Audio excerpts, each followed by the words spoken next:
Hi, Scott here, and this is Camille's Harem, a podcast channel for novice writers from novice writers. I know I talked about writing nonfiction in my last video, but I ran into another interesting concept as I was world building a fantasy story I'm writing.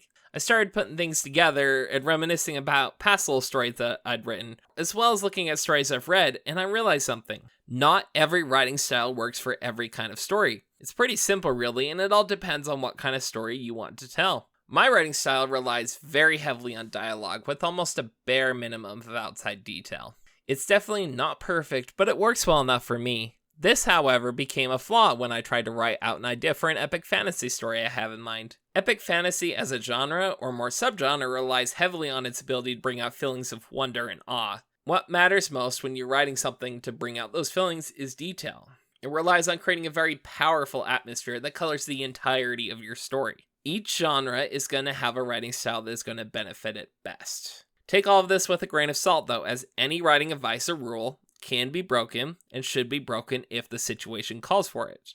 But if you look at it, character dramas rely pretty heavily on dialogue. Mysteries can use flashbacks pretty spectacularly. Hell, some stories are harder to put down in text format and come out better in comic or animated form. While a lot of great dialogue will still be involved, it's not the most important tool that I need to use for an epic fantasy story. So my original statement about not every writing style works might be a bit rough. I think the statement should be more along the lines of, pick what tool in the writing toolbox works best for your story. This then has become a chance for me to expand my toolbox. I may not be as comfortable trying to write in a new fashion, but it becomes a growing experience as I challenge myself to write differently. Yet, what else is there for me to do?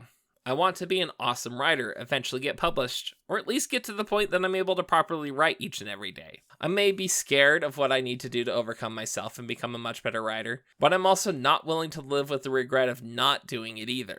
So here's a small challenge. Figure out what tools you've got in your toolbox, what you're good at when it comes to writing, then figure out what tool you want and make a plan on what you need to do to get that tool. More of a thought experiment, but I think it will be a step forward that we all need.